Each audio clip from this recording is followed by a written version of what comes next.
All right, good morning and welcome everybody to the Health Transformation webinar. This is Regan Archibald speaking, and we got our amazing content creator and original founder of East West Health, Regan Archibald here. Regan, how's it going? Good. Thanks for the introduction. Yeah, so I'm excited about the topic today. We're going to be talking about more of a ketogenic diet, as well as why our brain needs fat.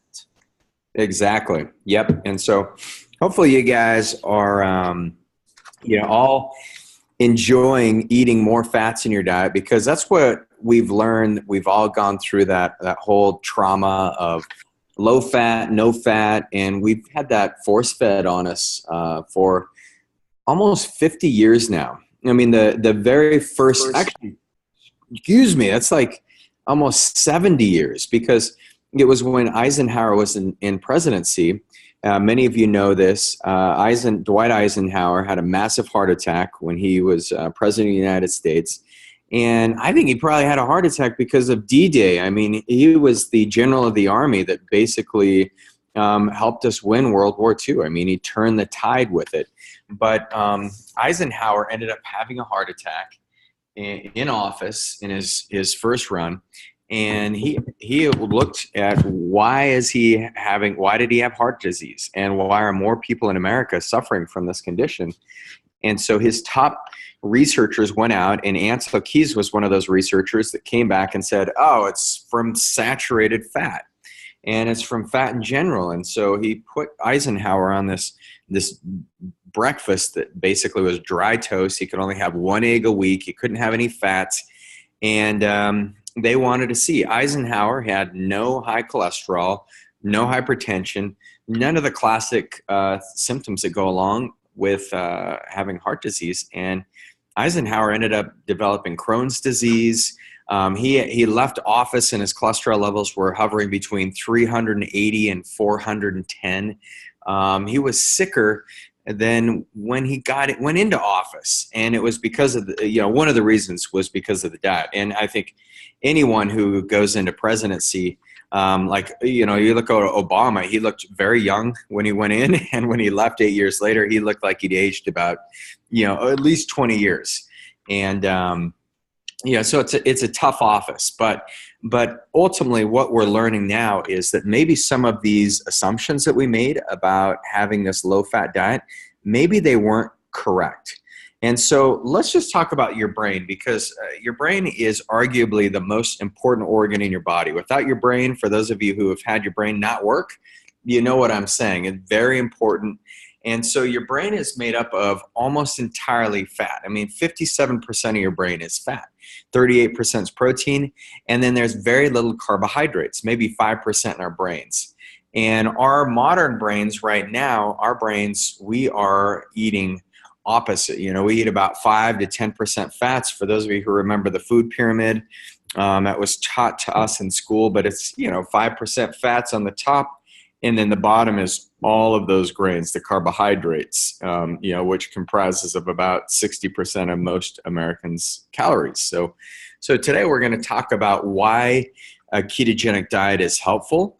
But I want to give you some perspective. Now, just because your brain has these percentages of proteins, fats, and carbohydrates, it doesn't mean that necessarily is the truth of how you should eat and the way you should structure your macronutrients. But I just thought it was very interesting when I saw that study. So let's talk about what a ketogenic diet is. Now, Cade, Cade's done ketogenic diets before, but Cade, what would you say the hardest thing is to try to wrap your mind around a ketogenic diet when you're first looking into this?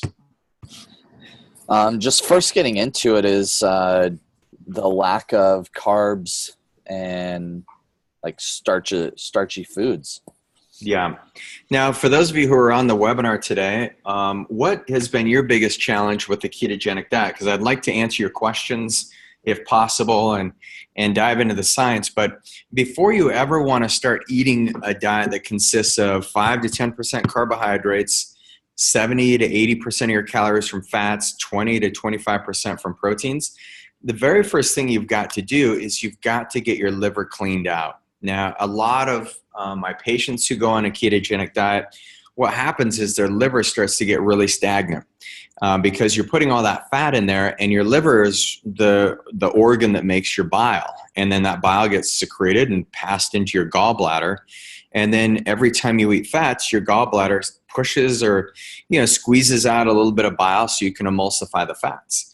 Now, the problem is a lot of us in America, we don't have a gallbladder. And our liver is busy producing bile in the middle of the night. And so if you don't have a gallbladder and you're trying to emulsify and digest fats, those fats are not going to get broken down, and you're going to end up having severe gastritis. You'll have intestinal pain, cramping, you'll have loose stools. There can be a whole host of things that follow. So that's one thing. Get your liver cleaned out before you ever start a ketogenic diet. And then you can actually break down these fats. The second thing that's got to be really key is making sure you're following more of a timed type of eating. So the majority of your fats, you want to be consuming this ketogenic type diet in the morning. When you're already in a fasting state, then the great thing about it is if you eat fats in the morning, I try to get about 70 to 80 grams of fat in the morning itself. And then I'll get the rest around lunch, a little bit at night. So less fat at night, the majority of your fats in the morning and lunchtime. And then at night, that's when you want to focus on getting your carbohydrates and your proteins.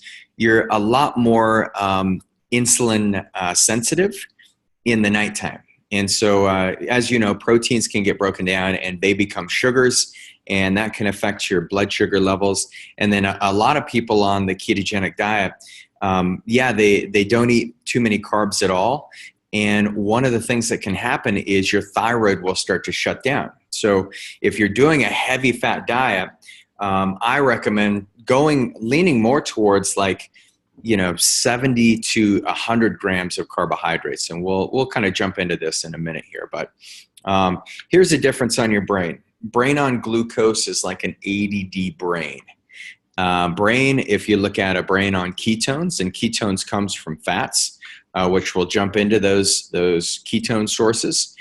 This is where a ketogenic diet comes in. It's a diet that genic is more producing, so it's producing ketones or these molecules that are derived from fat.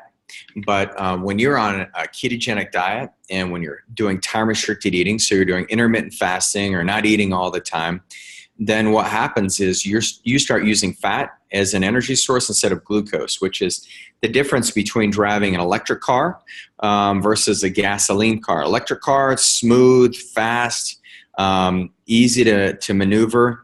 Those cars that are running on gas, they have a lot more parts, and they're good cars, but that fuel source can get depleted. Whereas ketones, nice thing about it is your body, when it starts using ketones as an energy source, then your body starts using its own fat as an energy source too. So you have like your own battery system that's already involved. And this is one of the reasons why we want your fat to be brown fat instead of white fat, is because if you're going on a ketogenic diet, or more of I like to call it a fat-based diet, that's more appropriate. But if you're going on more of this fat-based diet, then what happens is if you can take things like cold showers, and if you can exercise in a fasted state, then the mitochondria in your fat cells becomes more activated. And so this means like a 2-minute cold shower every morning or at night before you go to bed or whenever you shower. Those can be some great ways of getting the mitochondria more active in your fat, so your body can use its own fat storage as energy, which is, who would not want that, right? And so, Kate, what would you say? What's some keys that people can do to get cold exposure? I mean, would you say shower is a big one? What else? Yeah, cold showers, cold plunge. One thing I've started to do a lot of is cryotherapy. Yep. It's really, really fun, cool experience. Really cool. Now, cryotherapy, so you go to, you just go jump in the cryo tank. How long do you spend in there? It's about 2 minutes. So I'm in St. George. For those of you that are in the Utah area, I'm down in southern Utah in St. George, and so I go to Cool It Cryo. A great guy there that I've known for a little while, and so it's about, I think it gets up to negative 185 is like the because they use liquid nitrogen and just push it into the tank. But yeah, it's a really fun experience, and man, it's like cold, but then afterwards your body just like feels just like revitalized. Really cool experience. Yeah. Awesome. Yeah, and I have, luckily I've got very cold water. I live in the mountains in Park City.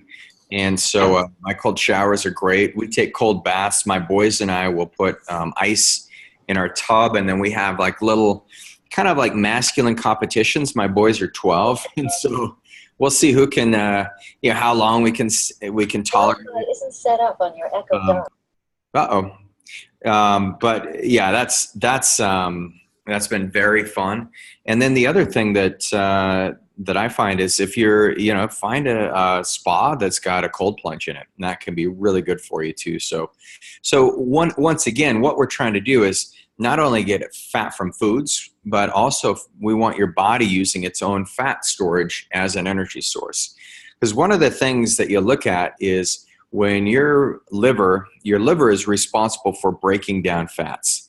And your liver is also responsible for making what are called ketones. And your brain loves ketones. And so some of the main ketones are, and the number one most popular, and there's supplements around this, is the beta hydroxybutyrate. Now, beta hydroxybutyrate is one of those substances that the brain loves, because what happens is the brain can make glutamate from that. And then it can make, from the glutamate, you get glutamine and GABA. Glutamine is the number one neurotransmitter that basically establishes stability in your brain. And then GABA is the neurotransmitter that helps you feel more connected, and it helps you feel calm. And remember that image I showed you right here, brain on ketones, nice and calm brain on glucose, sporadic and wild. And so one of the things that these ketones do is they help your brain balance itself out, and they decrease inflammation in your brain. So the three primary ketones are acetoacetate, beta hydroxybutyrate, and acetone. And so once again, these are all the major fatty acids that get broken down into ketones, and ketones is really how your brain utilizes these fat storage. So we've been taught, glycemic index, watch the glycemic index. If you've got blood sugar issues, one of the primary things we get taught is that we need to eat frequent meals.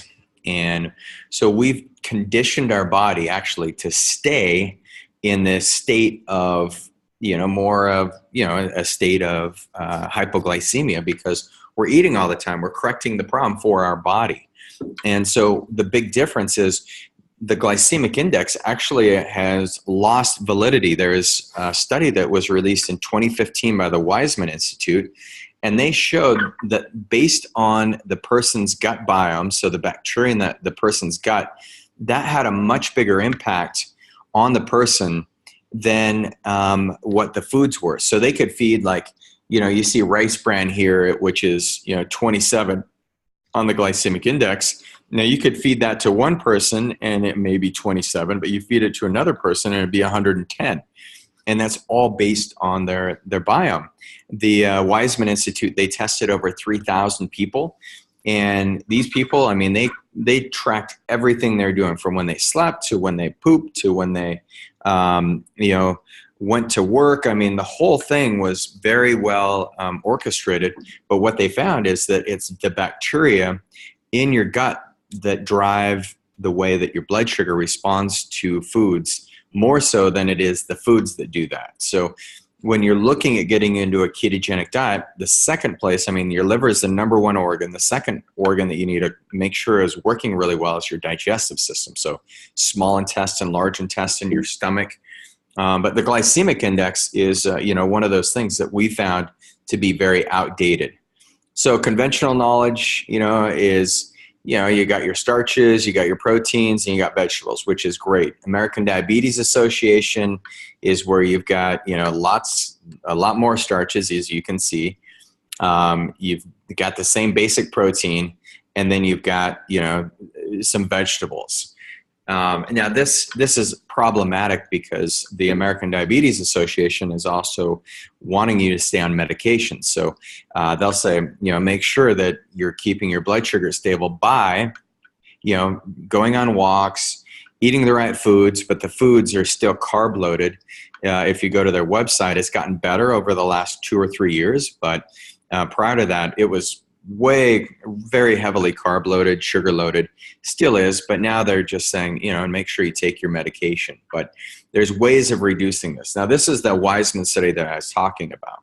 Now, I think if all of us, if we started looking at the real science, one of the ways we could reverse diabetes and actually get our bodies to be these lean burning machines is to start looking at our gut. And so this is one of the tests that we've adopted is a test called Viome. And Viome, that's with the V-I-O-M-E. And Naveen Jain, he was on my podcast less than a year ago. I believe it was last fall. I think it was September, October when he was on the Go Wellness Radio. So if you guys aren't listening to that, you can go to Go Wellness Radio on iTunes, subscribe, give us a review if you like it. If you don't like it, then, keep it to yourself. No, send me an email.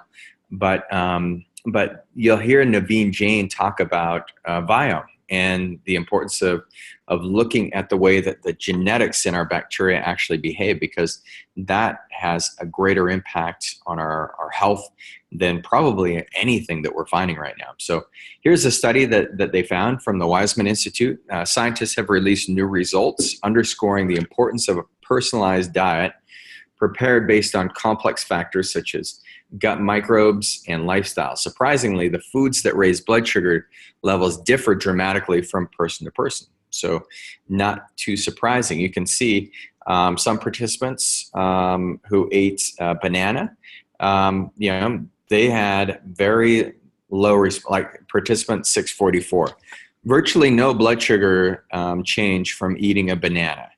Now you look at the person who is participant 445, they eat a banana and their blood sugar just spikes.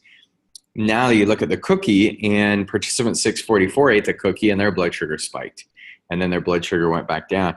But the participant 445, they ate the cookie and their blood sugar stayed stable. So very interesting as you actually dive into the science, because this is going to be a fundamental thing when we're looking to get your body into ketosis. This is another graph of how people's blood sugar can change. Overall, the researchers assessed the responses on different people to more than 46,000 meals. And the study was unique in its scale and its inclusion of the analysis of gut microbes, collectively known as the microbiome, which had already been shown to play an important role in human health and disease. Study participants were outfitted with small monitors that continuously measured their blood sugar levels and were asked to record everything they ate, as well as such lifestyle factors as sleep and physical activity. So this is really interesting because they discovered it wasn't only what we ate, but when we eat that really has it there. So as you're looking at this, as you're getting more fats in your diet, one of the things that you want to look at is you got to get the ketones going. So this is where it's really important to get the right foods. But as we go through this breakdown, what I'm going to do is share with you just kind of how you can easily get the right fats in your body and the right proteins and carbohydrates, but do it in a way that will hopefully allow you to have a much better and clearer perspective of how you can do this. But I also did not want to oversimplify the ketogenic diet, because we've tested people and we have a machine called the level device. So if you're on this webinar and if you want to come in and get a free level test, then all you need to do is call the office, call one of our East-West clinics, wherever you're near to. We have clinics in St. George, Park City, Pleasant Grove, and Salt Lake. And we'll do a free level test for you participating in the webinar. But really what we found is if your gut's not balanced, if you don't have the right microbes, then your blood sugar is going to be completely skewed. You could get a spike in your blood sugar just by eating, coconut, which is mostly fat, not coconut water, which has sugar, but or you can stabilize it. So let's look at what you can eat. So macronutrients, so fats.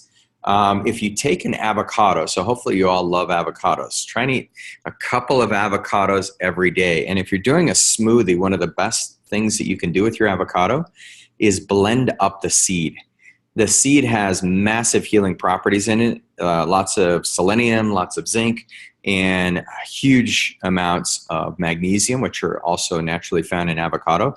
And then a good source of antioxidants. So blend up the seed with it. But one avocado itself is going to have about 21 grams of fat, so a normal size avocado. So if you eat a couple of those a day, because ideally your goal for fats, if you're trying to get 70-80% of your calories in from fats, and you'll even stay in ketosis if it's 60 to 70%. 70 to 80 is leaning on the real high ketosis side, and I don't recommend going quite that high. But you want to aim for about 130 to 150 grams of fat every single day. So think about this. If you just eat 2 avocados, oh wow, I've already got 42 grams of fat. If you do a tablespoon of coconut oil or MCT oil, then you've got 15 grams per tablespoon. So let's just say you do 3 tablespoons in a day, you're already at 45 grams. So you're already at 100 grams of fat. And then if you do a tablespoon of butter, there's another 12 grams of fat. If you add in a tablespoon of olive oil, that's got 15 grams of fat per tablespoon. And then you have your fatty fish. Hopefully have some meat that's got a little more fat on it, not just straight up. We don't want you to eat meats that are hormone laden or anything like that, but you can get lots of fats from your meats that you're eating as well. And then you can eat nuts. Even a quarter cup of mac nuts is going to have about 50 grams of fat. Mac nuts are twice as fatty as like cashews or almonds or some of the other nuts out there. So a very easy way to get your fats. And those fats, every time you'll hit your target of 140 grams of fat. A lot of people say, man, that's so much fat. But if you just break it down and really simplify, it's pretty easy to get that. Now, if you look at proteins, proteins, the most protein that anybody needs, even if you're like some crazy Olympic athlete, I know several of you on here are very, you've been competitive athletes in the past. Even now, some of you are. And so you look at proteins and you think, man, I need lots of protein. But really the amount that anybody needs, and there's never been a study, unless it's produced by the companies making those big whey protein shakes and all that stuff that, you see the dudes at the gym trying to get bulked up on. Well, our bodies can't tolerate more than 0.75 grams of fat per body weight. So if you weigh 100 pounds, then you cannot tolerate more than 75 grams of protein, no matter how much you're working out. It does not convert to muscle. It ends up converting into sugar, and then it gets converted into fat if you're overloading your body. And then the next thing that happens is if you're eating too much animal protein, this is why we don't recommend using your proteins, maybe some eggs or fish in the morning or for lunch, but no heavy meats like your bacon or your burger or your grass-fed steak. Those things you want to save it for the nighttime. And at night, that's a better time to eat your proteins.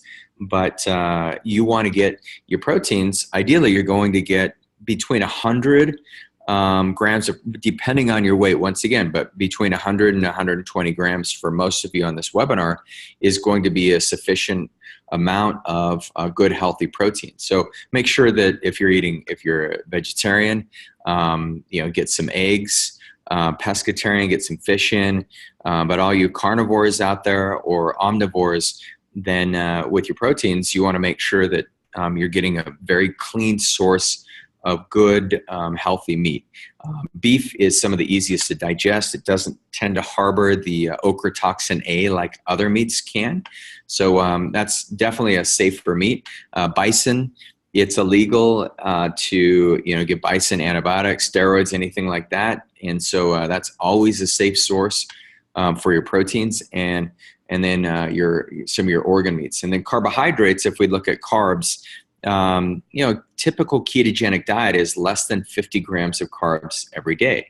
And you're going to have to see how you're feeling.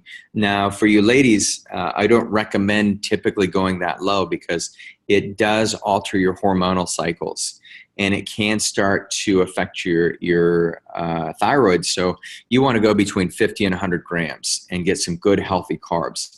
Now, at night, my favorite carb is sourdough bread. Hands down, I love it. And if you can make it yourself, you've got your own wheat berries, your own starch. That yeast and the bacterial fermentation process, it digests a lot of the gluten. So it can help for some of the gluten sensitivities. I love sweet potatoes. Great source is rice. I do like rice, but I don't love it like sweet potatoes or the sourdough bread. But those are some good sources. Now, vegetables, the final thing. Now, vegetables, yes, you can put it under carbs. And some people who get really carried away with the ketogenic diet, they count all the carbohydrates in the vegetables. Well, I say your body needs the carbohydrates. The fibers in the vegetables that you're eating, that resistant starch is what feeds the good bacteria in your gut. So you're going to have better blood sugar overall. I mean, I've tested my blood ketones after I had a glass of wine and I ate 2 pieces of bread. My blood sugar levels, I looked at it on the level device a day later. So a level device gives us kind of a 24-hour window.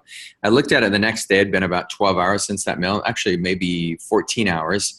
And my ketones were awesome, better than ever. So it's really if you can eat enough vegetables, but I'd also eaten every day. I eat about 2 pounds of vegetables. And so we want you to eat 2 pounds of vegetables, 1 to 2, but eat as many vegetables as you can.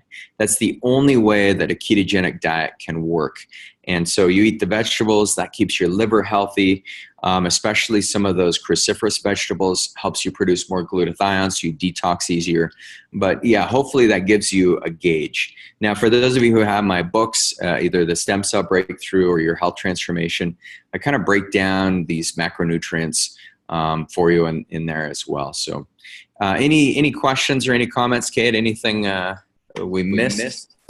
No, nothing's coming through. I was really fascinated by blending up the avocado seed. I never knew that. That was really cool. Yeah, cool stuff, huh? I'm going to have to add that into my smoothie. Just Yeah. do the whole thing. Yep. You want to take the peel off, but you can try out the peel, but yeah, I think there's too many the phytic acid in there might not be easy to digest. But all right, guys. Well, next week, what do we got on the docket for next week, Cade?